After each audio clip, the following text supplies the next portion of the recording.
রাহুল গান্ধী যে কী করেন, কী বলেন, কখন কী করে বসেন, মানে হচ্ছে এখানে ওখানে হচ্ছে রাহুল গান্ধী আছেন, এখানে অভিষেক বন্দ্যোপাধ্যায় আছেন। রাহুলের জন্য কংগ্রেসের পতন হচ্ছে, অভিষেকের জন্য তৃণমূল। এটা স্পষ্ট হয়ে যাচ্ছে, একেবারে স্পষ্ট।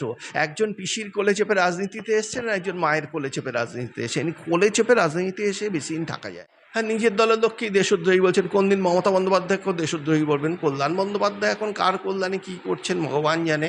নিজের অন্তত কল্যাণ করছেন না এসব করে। আমার মনে হয় আমার কংগ্রেসে চলে যাওয়া উচিত। রাহুল আর কল্যাণ একেবারে মেড ফর ইচ আদার, দুটোই জোকার। দেখছেন নিউজ 16 ভারত, রাজনীতির অন্তরালে সত্যের সন্ধানে। এটা একটা আত্মঘাতের পথে হাঁটছে বিরোধীরা, এবং এই ছাত্র আন্দোলনের ফলে বিজেপির একটা বিরাট সুবিধা হয়ে গেল। সুবিধাগুলো কি? প্রথম সুবিধা হচ্ছে, এতদিন প্রধান বিরোধী দল ছিল কংগ্রেস।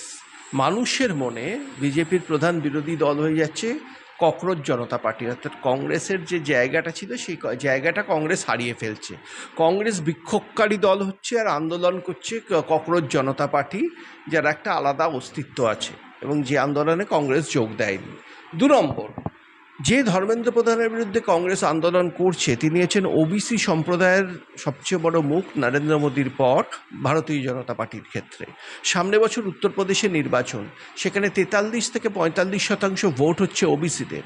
ধর্মেন্দ্র প্রধানকে এই আক্রমণ করার ফল কিন্তু বিজেপি তাদের প্রচারে ওবিসি সম্প্রদায়ের কাছে গিয়ে পৌঁছতে পারে উত্তরপ্রদেশে, এবং তার ফলে ওবিসি ভোট বিজেপির দিকে কনসলিডেট করতে পারে। যদি 44% ভোট বিজেপির দিকে কনসেন্ট্রেট করে, বিজেপি প্রায় 300-র বেশি আসন পেয়ে উত্তরপ্রদেশ জিততে চলেছে, এটা স্পষ্ট বলা যায়। তৃতীয়ত, ধর্মেন্দ্র প্রধান সরে যেয়ে কে এলেন? প্রহ্লাদ যোশী, যিনি আরএসএসের অত্যন্ত কাছের মানুষ এবং আরএসএসের সক্রিয় কর্মী ছিলেন এবং এখনও আছেন, স্বয়ংসেবক।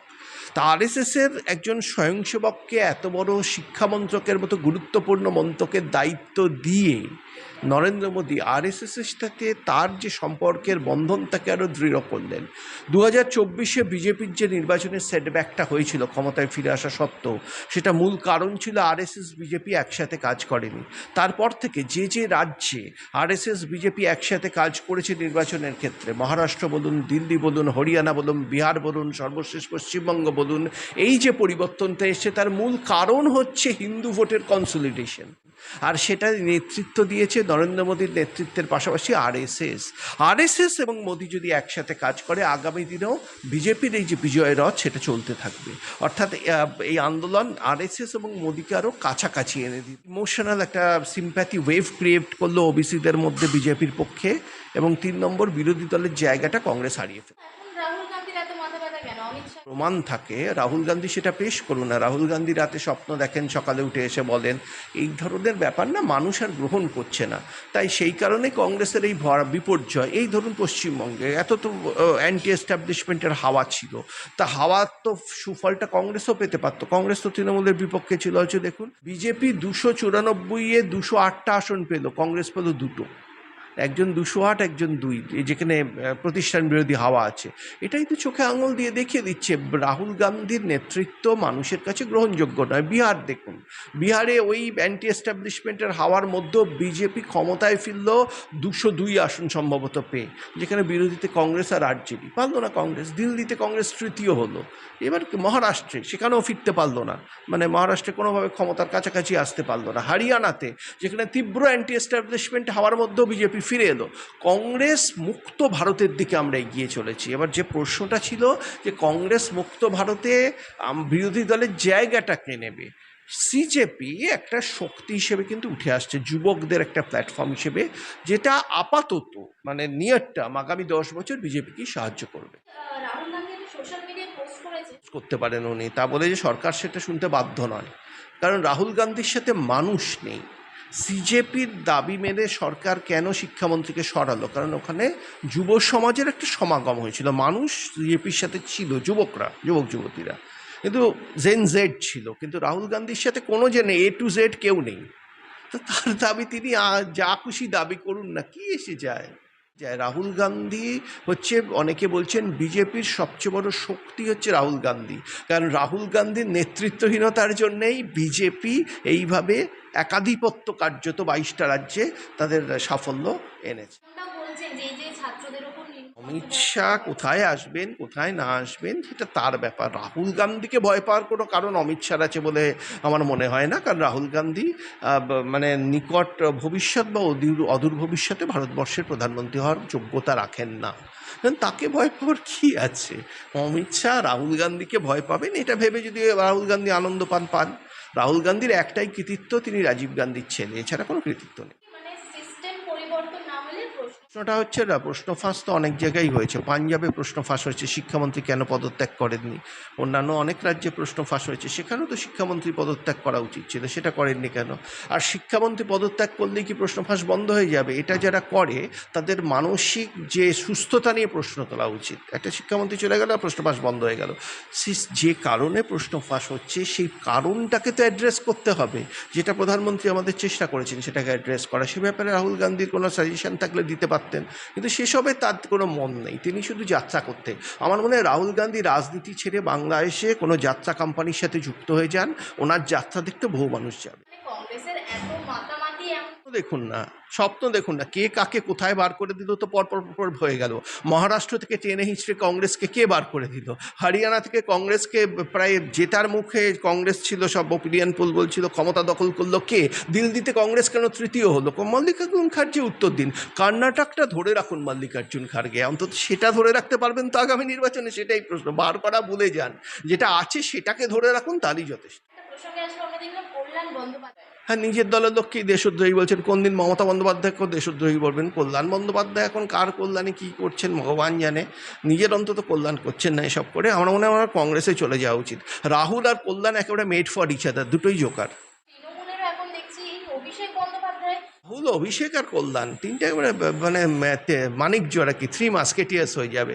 অভিষেক দুর্নীতির চূড়ামণি, সেই দুর্নীতি নিয়ে কথা বলে, প্রশ্ন ফাঁস নিয়ে কথা বলে, আশ্চর্য ব্যাপার। তো অভিষেকের মুখে আবার প্রশ্ন ফাঁস, যিনি দুর্নীতি করে করে করে করে বাংলায় একেবারে স্পেশালাইজ করে ফেলেছেন, এমন কিছু রাখেননি যেটা চুরি করেননি, ছই থেকে শুরু করে গরু সবই চুরি করে ফেলেছেন।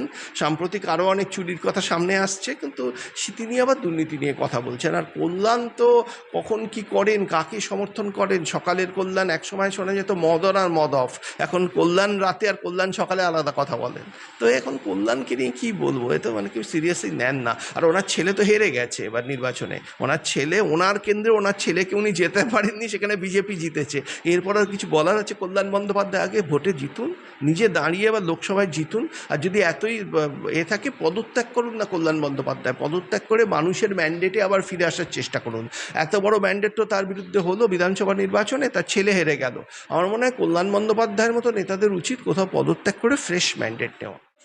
স্যার আমরা দেখলাম এই যে কলকাতায় এটা আদালতের নির্দেশে দেওয়া হয়েছে, কারণ যারা এটা করেছে তারা উস্কানিতে করেছে। কারা উস্কানি দিয়েছে সেটা নিয়ে তদন্ত হচ্ছে। কিছু মিডিয়া, সোশ্যাল মিডিয়া চ্যানেলের সাথে যুক্ত বলে মনে করা হচ্ছে। এটা একটা দিক। দ্বিতীয় দিক, কারা আক্রান্ত হয়েছেন আপনি দেখুন। তারাই আক্রান্ত হয়েছেন সাংবাদিকেরা যারা গিরগিটি, যাদের চ্যানেল একসময় তৃণমূল কংগ্রেসের চটি চাটা ছিল, হঠাৎ করে তারা গেরুয়া হয়ে গেছেন। চ্যানেলগুলোর ভিউয়ারশিপও কমছে, মানুষেরও একটা জনরোষের মুখে তাদের পড়তে হচ্ছে, এটা স্বাভাবিক। কিন্তু তা বলে এই ঠিক নয় এটা যে সাংবাদিকদের আক্রমণ করা যায় না, সেটা কখনোই যায় না। কিন্তু সাংবাদিকদের মধ্যেও একটা গিরগিটি বলে মানুষের কাছে তাদের পরিচয় হয়ে যাচ্ছে, এটা কিন্তু ভয়ঙ্কর ব্যাপার। তাদের গ্রহণযোগ্যতা কমে গেলে মানুষ তাদের দেখবে না, মানুষ তাদের না দেখলে তাদের চাকরি চলে যাবে। এই তো শুনছি একটা চ্যানেলে বহু সাংবাদিকের চাকরি চলে গেছে। এই চ্যানেলটা কিছুদিন আগে অবধি চটি চাটা ছিল, মমতার হ্যাঁতে হ্যাঁ নাতে না বলতো। যেদিন পরিবর্তন হলো, মানে একেবারে এডিটার থেকে শুরু করে নিচে লেভেল অবধি সব বদলে ফেলে হঠাৎ গেরুয়া হওয়ার চেষ্টা করছে। মানুষ এত বোকা, দর্শক এত বোকা, শুধু টাকা ঢাল দিয়ে সব কিছু করা যায়? মিডিয়ার মতো কাজ করুক। কর্পোরেট হাউসের এজেন্ট হিসেবে যদি মিডিয়া কাজ করার চেষ্টা করে, কারণ অনেক মিডিয়ার পেছনেই কর্পোরেট হাউসরা কাজ করছে, ব্যবসায়িক স্বার্থে তারা যারা ক্ষমতায় আছে তাকে সমর্থন করছে, সেই মিডিয়া কোনোদিন গ্রহণযোগ্যতা পায় না। মিডিয়া একটা স্বতন্ত্র ইন্ডাস্ট্রি, মিডিয়াকে মিডিয়ার মতো কাজ করতে হবে। ফলে সাংবাদিকদের প্রতি একটা জনরোষ কিন্তু চারপাশে চোখে পড়ছে, এটা অস্বীকার করার কোনো জায়গা নেই। তা বলেই নয় সাংবাদিকদের আক্রমণ করা যায়। যারা দোষ করেছে আমার বিশ্বাস নিশ্চয়ই শাস্তি হবে সেদিন। আপাতত জামিন পেয়েছে, কিন্তু অভিযোগ থেকে মুক্তি পায়নি। কিন্তু বললেন এই যে পেছনে উস্কানি, এই ঘটনাটার পেছনে উস্কানি। আমি তো বললাম রাহুল গান্ধীর নির্দেশে, এখন রাহুল গান্ধী আদৌ নির্দেশ দিয়েছেন কিনা আমি জানি না, রাহুল গান্ধী এটা অস্বীকার করেননি। রাহুল গান্ধীর যদি এত দূরদর্শিতা থাকতো তাহলে তো অনেক কিছু কংগ্রেস করে ফেলতো। রাহুল গান্ধী যে কী করেন, কি বলেন, কখন কি করে বসেন, এই মানে হচ্ছে এখানে ওখানে হচ্ছে রাহুল গান্ধী আছেন, এখানে অভিষেক বন্দ্যোপাধ্যায় আছেন। রাহুলের জন্য কংগ্রেসের পতন হচ্ছে, অভিষেকের জন্য তৃণমূল, এটা স্পষ্ট হয়ে যাচ্ছে, একেবারে স্পষ্ট। একজন পিসির কোলে চেপে রাজনীতিতে এসছেন, আর একজন মায়ের কোলে চেপে রাজনীতিতে এসেছেন। কোলে চেপে রাজনীতিতে এসে বেশি দিন থাকা যায় না। দেখছেন নিউজ 16 ভারত, রাজনীতির অন্তরালে সত্যের সন্ধানে।